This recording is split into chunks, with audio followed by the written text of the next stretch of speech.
Hi, welcome to Memory Chips Podcast. I am Ann Wyszynski, and I have a collection of potato chip bags from around the world.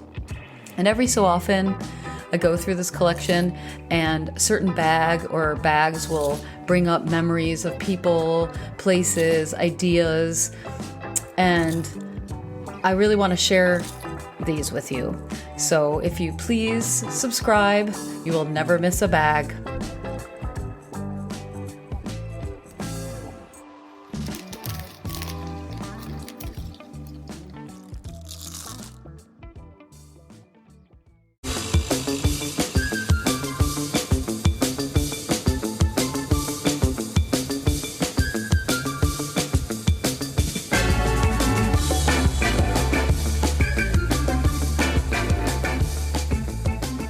Jone, Jone. I've known other Jones before, and I've met many other Jones since, but meeting Jone Stebbins was such a pivotal moment in my life that from then on, I've spelled the name Jone, Jone. And we met at a party in the Sutro Tower neighborhood of San Francisco. The party was thrown by my college posse, who had just moved out there from Michigan after graduation. And just as meeting them was a case of finding one's people, so was this meeting with Jone. Our first conversation went something like this. Hi, I'm Ann. Hi, are you the Ann who dances covered in cream corn? Oh, someone told me you would be into my zine, Poo Talk. And from there it snowballed. When I moved from Austin to San Francisco, I moved in with Jone, and we discovered our mutual fascination for all things weird.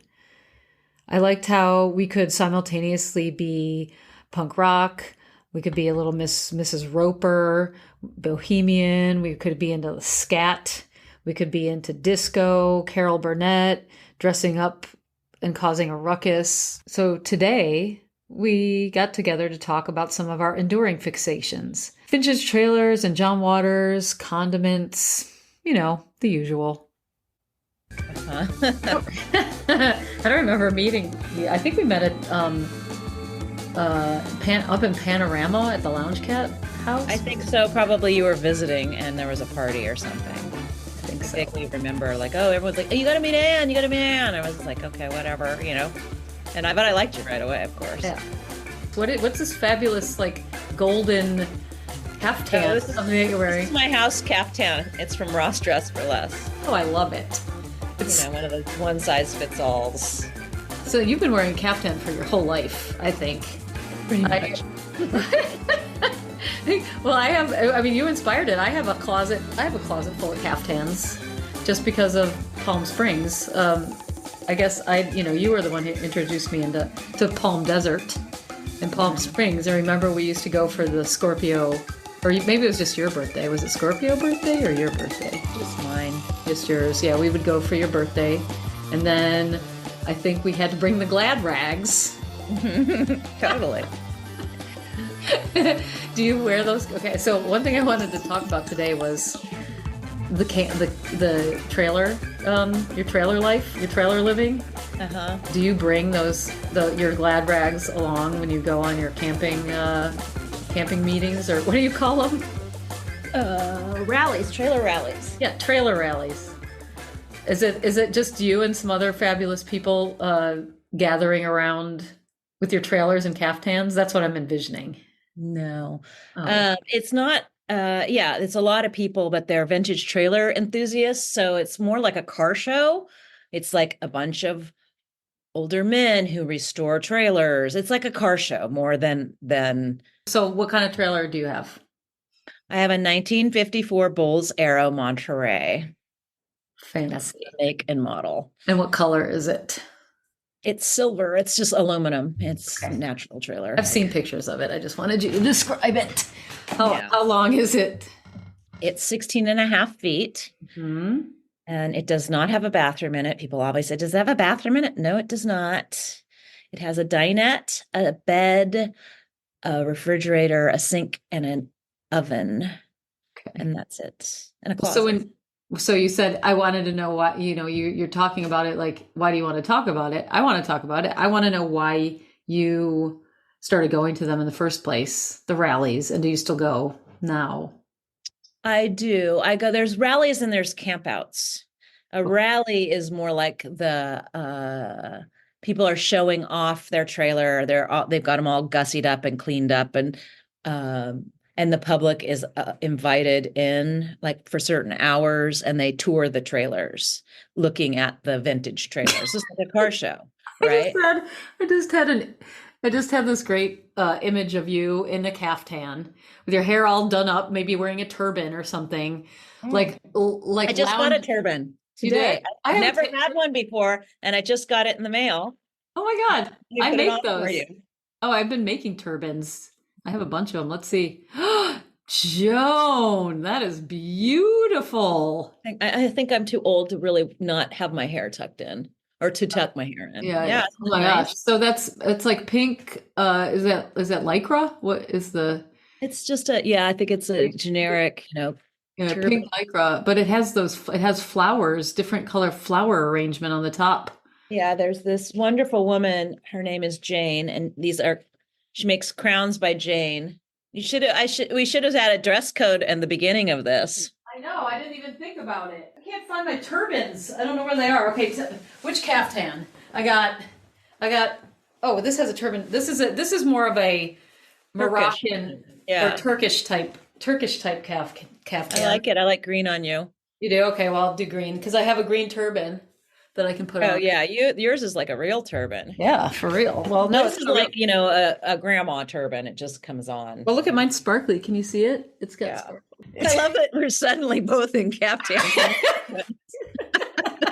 Me too. Okay, I gotta button up my caftan. All right.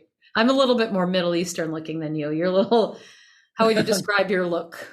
Mrs. Roper, I guess. I don't know. How did you get into that? I always wanted a vintage trailer. This is before the glamping and vintage trailer thing was like caught on and was so like popular in a Mhm. way.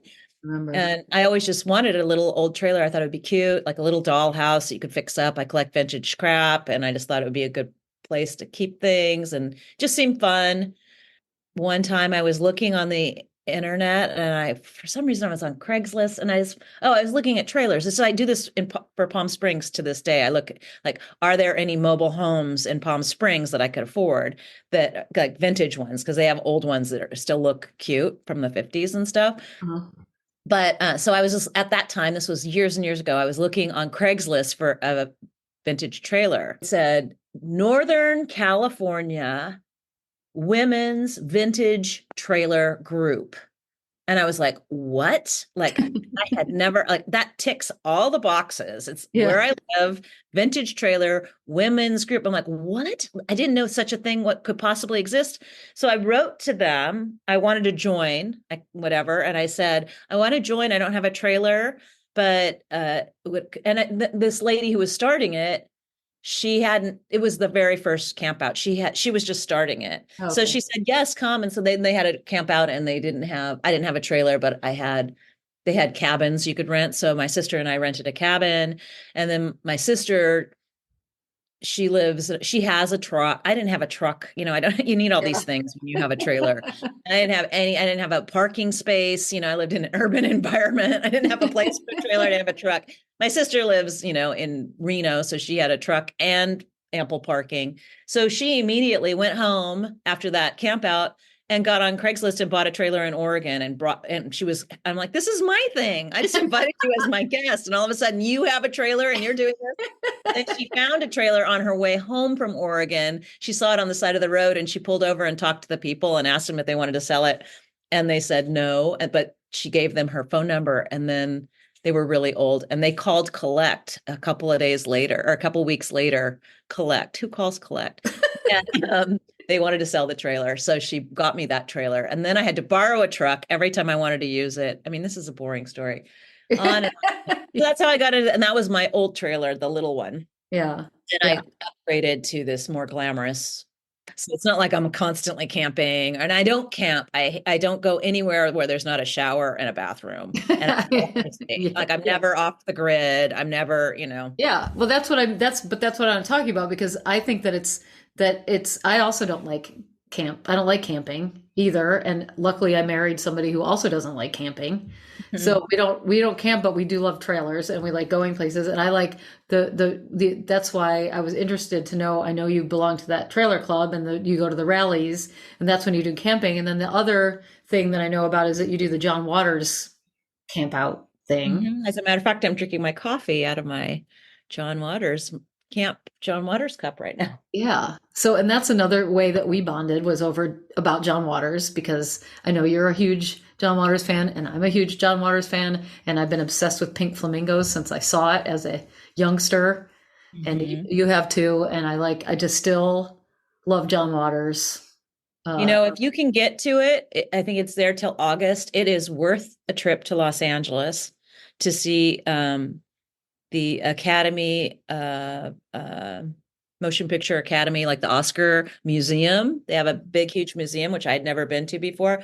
But he has an entire floor is John Waters. And it is like, it almost brought me to tears. It's so wonderful. It is so wonderful. who It has made who made it? Like who the curated? Academy. I mean, he's like he's accepted now. And I just saw Mink Stoll a couple nights ago, and her glasses that she wore in Pink Flamingos are in the permanent collection. So even after this exhibit goes away, Uh, her Connie Marble's pointy glasses are going to be in permanent collection oh wow. exhibit. It's Right. so amazing though. You walk in and it's like a chapel and they have stained glass of like John Waters and Edith Massey and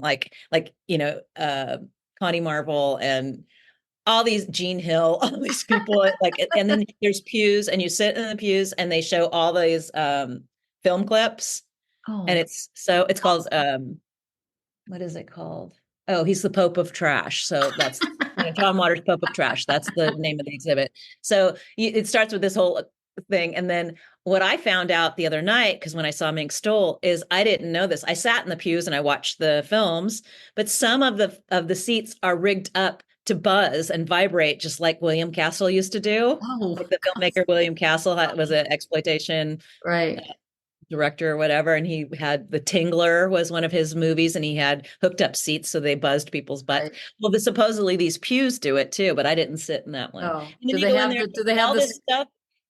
do they There's have the stuff that scratch he and sniff? stole, like, huh? Do they have the scratch and sniffs for polyester? They don't have. They have them, but they don't have. You don't. You don't. You can't use them. They might sell them in the gift shop. I mean, I got all kinds of cool stuff in the gift shop too. Yeah.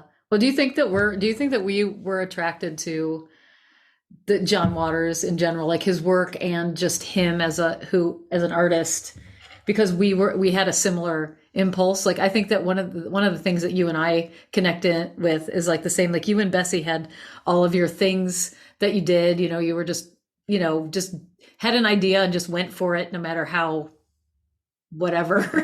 And I was Yeah. the same. You know what I mean? It's just like I didn't really, I wasn't going for anything. I would just have an idea and I'd be like, I'm going to do that, and it would be, and I think that John Waters, that was the thing that I liked about him is just like, the first thing I didn't know about him until I saw Pink Flamingos. And then I heard more about him. And I still love the whole DIY thing.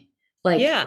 I mean, it we're just, cut from the same cloth. I mean, not to, I mean, he's like now an elevated yeah. a tour, you know what I mean? I'm not saying I'm fancy like that, but I mean, we're definitely cut from the same cloth. And even like when I saw Mink Stoll, she was talking about how when she met John Waters just in P Town, and he hadn't really, they were just talking. And she said by the end of the weekend, she was going to be in one of his movies. And it was like, he had never made movies yet. You know what I mean? She's like, it just changed her life. Like she just meeting him, like he yeah.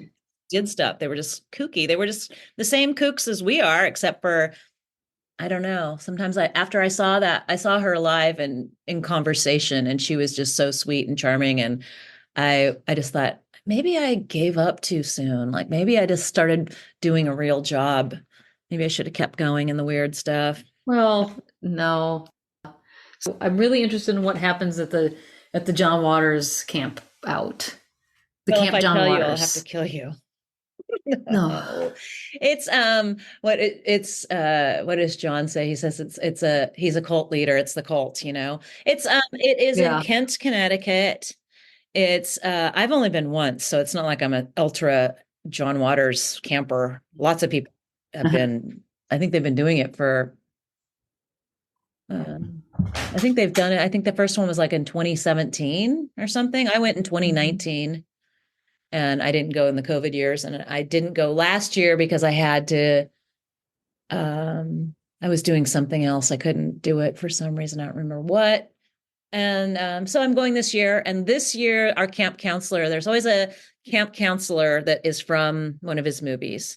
Last year was Johnny Knoxville.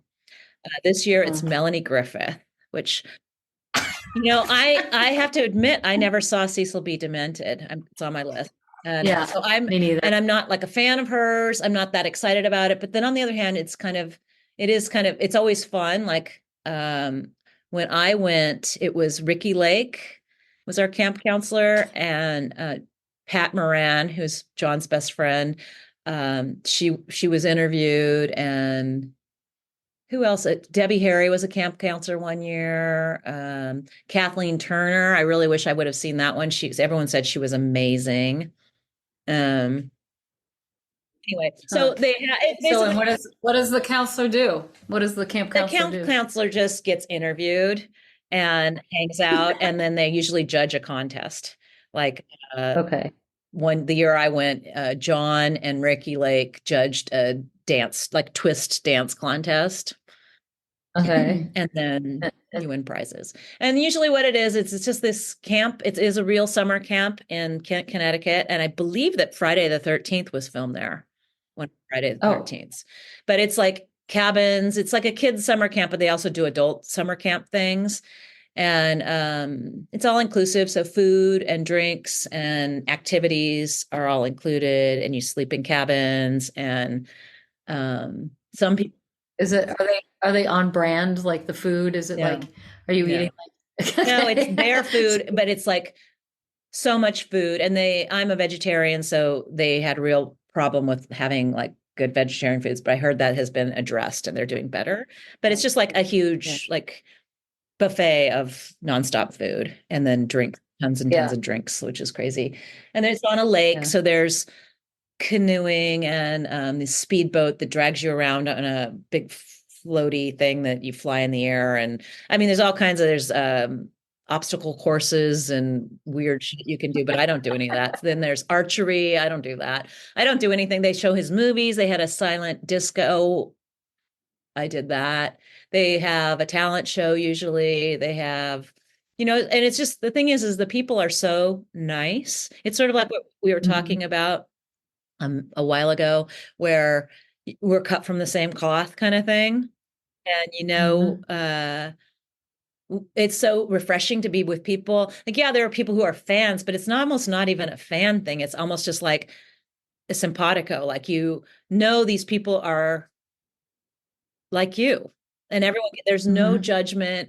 There's people of all different sizes, all different, they're wearing from absolutely naked sometimes to the skimpiest things to completely covered up. It doesn't matter there's not a contest of like who looks, I mean, there are some really amazing looking people, of course, and amazing costumes, but you could also just Oh, go in your sweats and nobody would give you any shade about it. I mean, they're just really, yeah. everyone's Yeah. so nice. So it's turned into this whole thing like, I'm going this year, but I really just want to go because I want to see the people that I only went once, so I didn't really know anybody the first year. And then I got on the Facebook group. They have a private Facebook group. And now I know a lot of people through the Facebook group, really sweet Mhm. people. So, and I met some when I went to LA to the John Waters thing.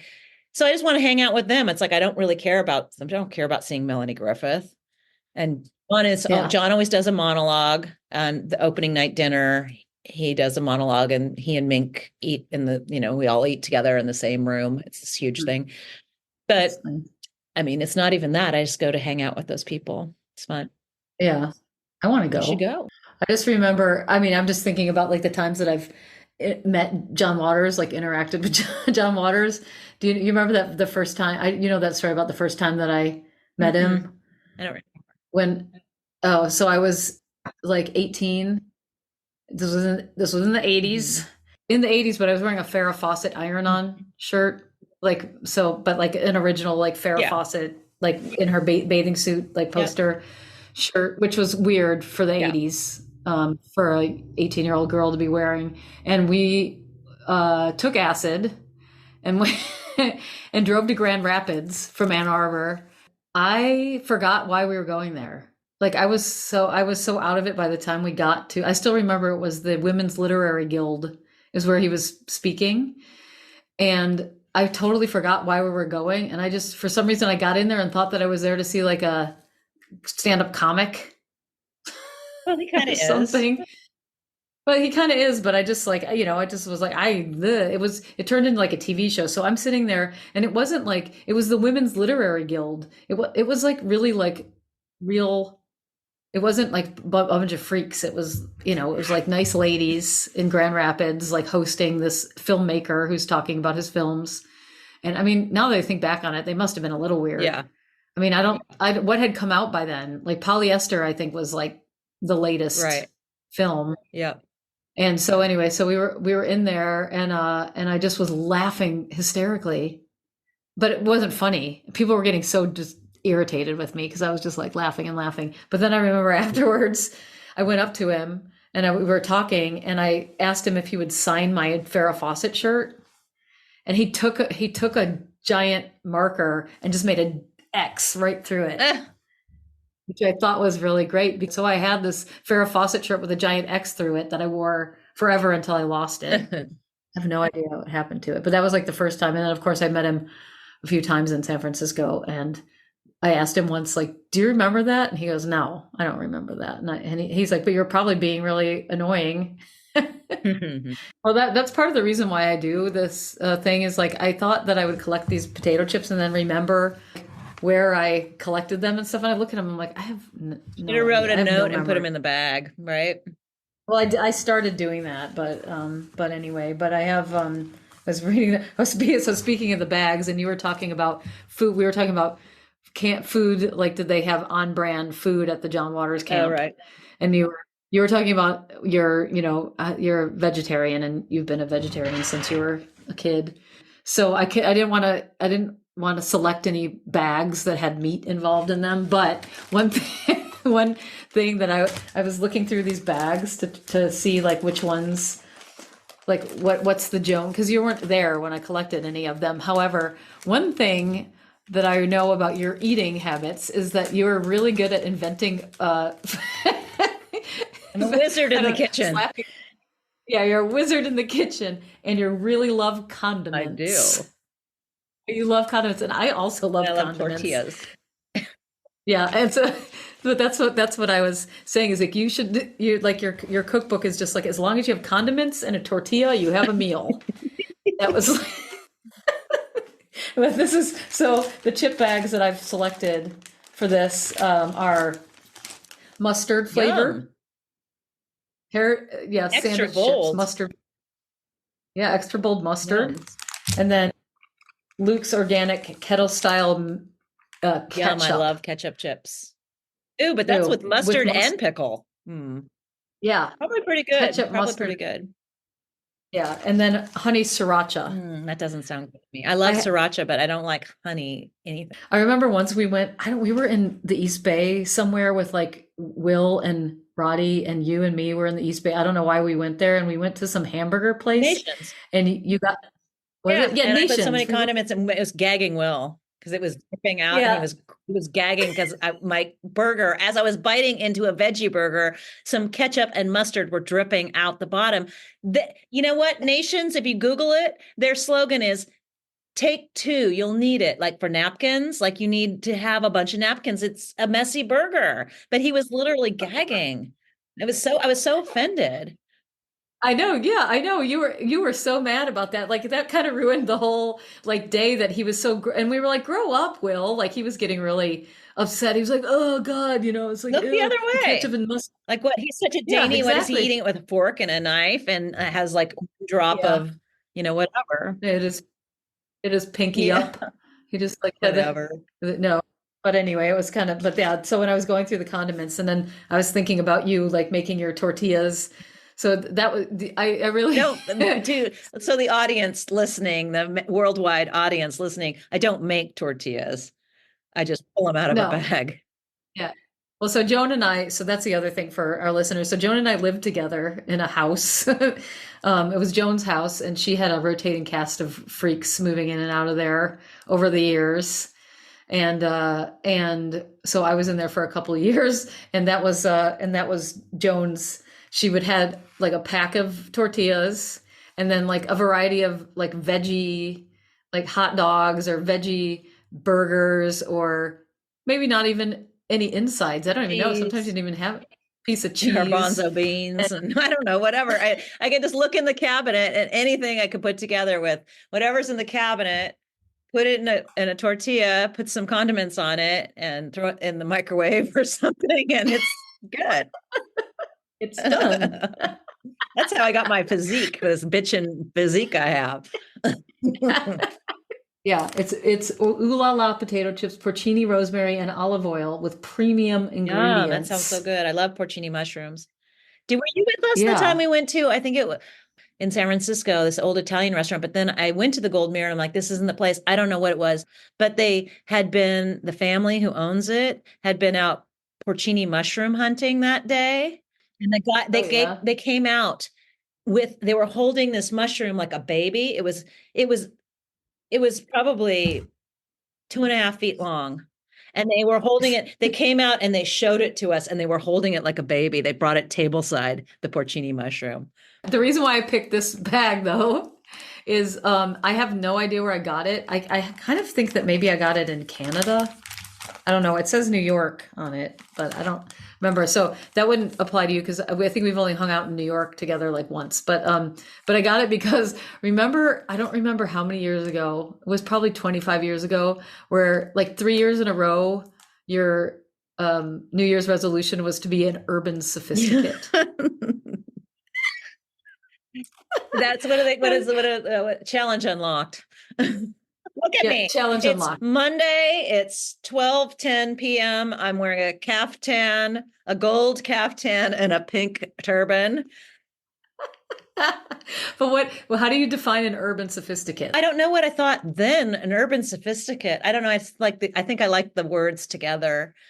I think I just thought like an urban sophisticate would be like, it would be more like a 1960s urban sophisticate. Like you see images of them having a dinner party and it's like, the men are wearing like these slim suits and the women are wearing like these tight pencil dresses and they're smoking and cocktails and that's an urban sophisticate. I think I was just like thinking of it in a vintage, like I have some graphics of like, people in the 60s having a party in their home with a sunken living room and that's an urban sophisticate.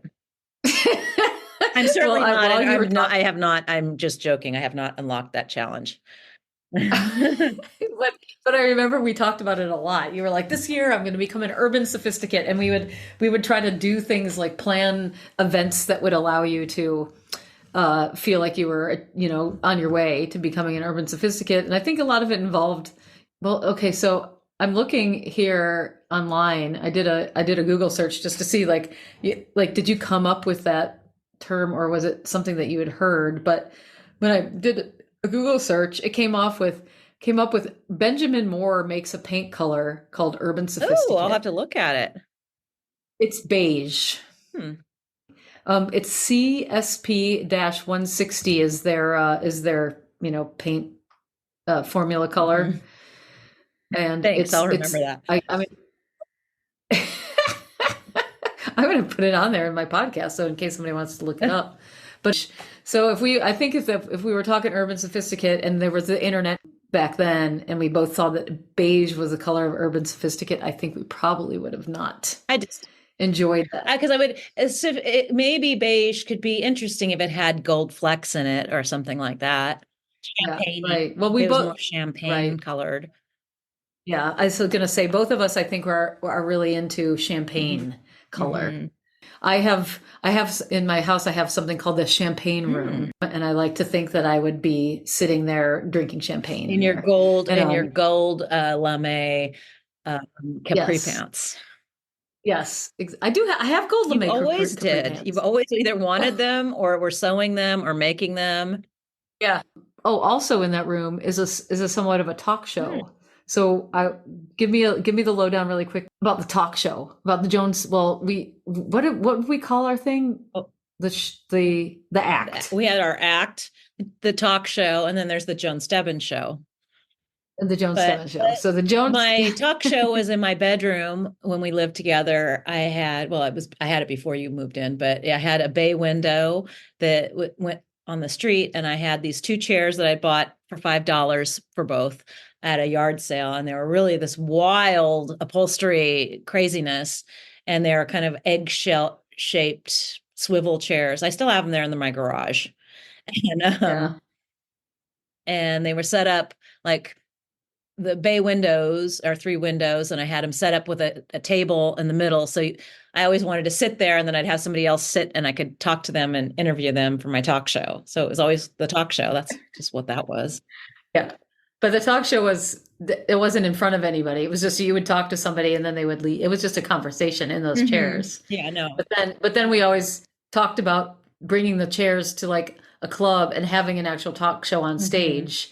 And I think that's when you and I then we bought matching Well, we outfits. found matching outfits, long polyester dresses. I think one's red and one's green or Christmassy. And Yeah. one kind of fit me, it was tight, and one fit you and it was too long. But and yeah, we were always going to do like a Christmas show, I think.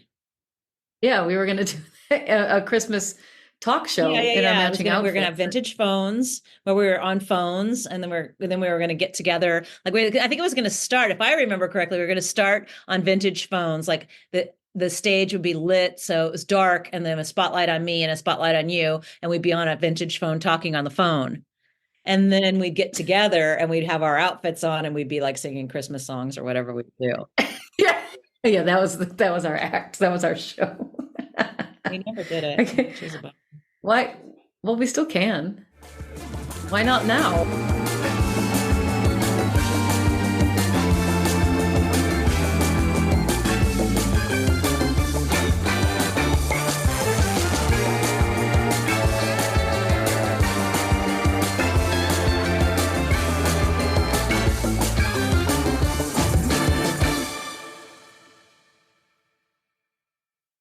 Thanks for listening. And if you have any questions or comments about what you heard today, please post them to the review section of your podcast player. So if you use Apple Podcasts, you click on the show thumbnail and scroll down to leave a review. And then whatever happens after that is up to you. But hopefully it's nice. You can also leave posts on Instagram at @MemoryChipsPodcast.